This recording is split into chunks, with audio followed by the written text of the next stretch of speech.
Thank you very much. Hey, it's Coffin is Alive. I look at comic books new and old. Today I'm looking at Wolverine Venom War, issue number 3 by Marvel Comics. And you might be asking yourself, why are you covering this comic book? This came out like 6 months ago. And that's true, it did.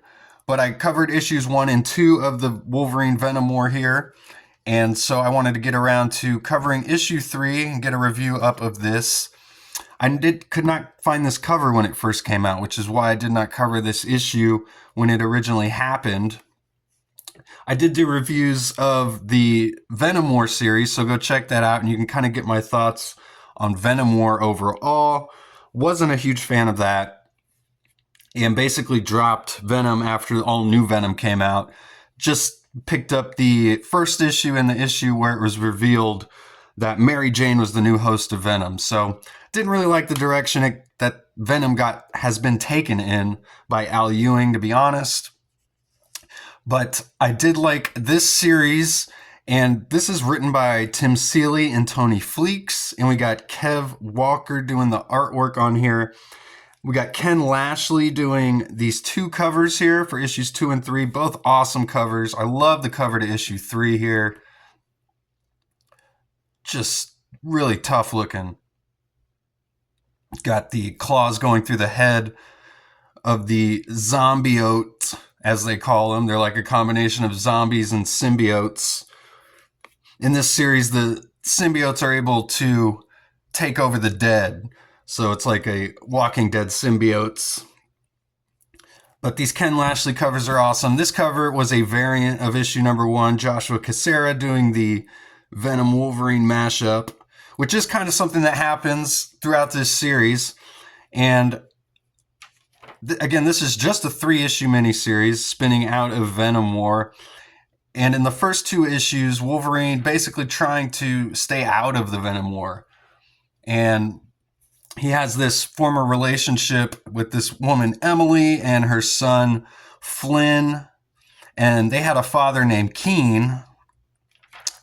And he was abusive to them, and years ago, Wolverine helped them and was able to, he actually killed Keen, but Keen was brought back to life by the zombiotes, and so Wolverine fought him in the previous issues, cut his head off, but then the son, Flynn, actually kept the head.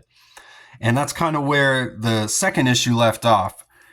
And the X-Men made an appearance in that issue. Kind of really felt like a resolution to the storyline. However, the son kept the severed head, so obviously almost like sequel bait. And this third issue is basically like the sequel to that first story. And none of it really ties in at all to the rest of the Venom War, so it's just a nice little self-contained story here. And it's almost like Wolverine in an indie comic is kind of what it feels like to me. But I really like this part here where he leaves the family, but then as he's leaving, he kind of sees in the window some symbiotes taking over Flynn here. And he didn't notice it at first, but as he's driving away, he's like, son of a... And he realizes he needs to turn around. And he was only gone for maybe a minute or 2, but as soon as he gets back, the symbiotes have already destroyed everything, taken Emily. So I like this panel a lot where he's ripping off his coat almost like Superman here. And he's thinking about which version of Wolverine is going to come and rescue them. And he says, the one who's the best there is at what he does. And he says, and what he does is make a mess of things everywhere he goes. Which, again, the whole plot to this Venom War, Wolverine Venom War, was that Wolverine wanted to stay out of the Venom War because he's afraid of what would happen if the symbiotes took him over. And they did it. They ended up taking him over anyway. So, and that kind of plays into all of this because Wolverine kind of figures out that the symbiote itself kind of stole some of his memories of this place, which is why the symbiote went here specifically to take over this family. And we see it's got both father and son here, and they've got the mother, and it's morphed into this like giant spider-like creature. And it even has Wolverine's healing factor now too. Wolverine finds out. So pretty wild scene too, with Wolverine trying to catch up to the boat, and he like jumps off a cliff. He's fighting all the symbiotes here. This is some just awesome artwork. I love seeing Wolverine in the blue and yellow costume here. But he just jumps off a cliff because he doesn't know any other fast way to get to the boat. Lands on the rocks, gets in the water. His limbs aren't working, but he's kind of healing himself while he swims. And he says he's drowning over and over again, but his healing factor won't let him die. So he's like crawling through the bottom of the sea, trying to catch up to this boat. He actually eventually does get to the boat here.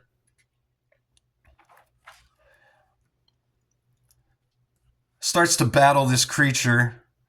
He's able to save Emily and brings her back onto the boat, even though she's wrapped up in all this web. He's trying to let it not bite him because he says if it bites him, then it'll start to take him over, but he begins to get overwhelmed here, just stabbing him here right through the chest.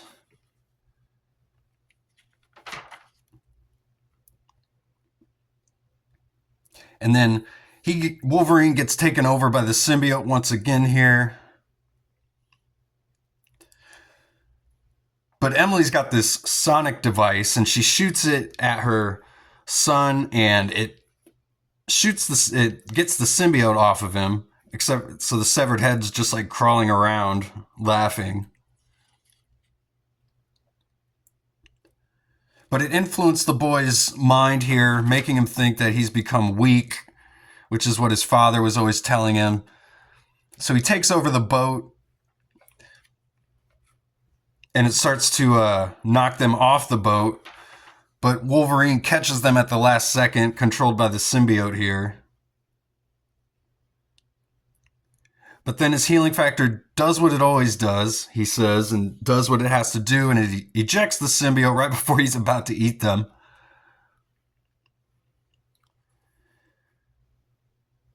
And then we just see him crawl back up onto the dock here. He saves both of them.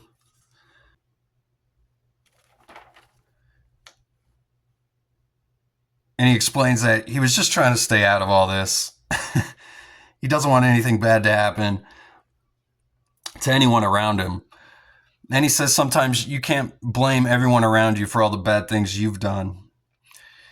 And she asks him if he's going to go and help in Manhattan, and he says, right now, I'm just going to sit here and wait for all this to blow over. And we see a very tired-looking Wolverine here, as he was just trying to stay out of the Venom War and ended up a part of it anyway. So, a nice self-contained story. I kind of wish Marvel would just keep these kind of stories within the main, like, Wolverine book. Like, if these were issues, 67, 68, 69 of something, for instance, better than just being a separate miniseries. Way too many miniseries going on at Marvel. And I just wish they had some nice ongoing series. Back in the day, you would have an ongoing series and they would just have like this crossover event would just be a part of the main ongoing series. So, but those are my thoughts on this issue. I love the covers to all of this. Kind of the best part. I felt like the conclusion to this issue was maybe a little underwhelming. Wolverine's healing factor just saves the day once again. So, but it was telling an all right story with the family and Wolverine trying to stay out of everything, and he always makes a mess of everything, no matter where he goes, what he does. So, kind of a typical Wolverine story, and I like the artwork though on the covers and in the interiors. So thanks again for watching. Please subscribe if you haven't yet. I do post daily comic book reviews, and I'll see you guys on the next one. Go read comics.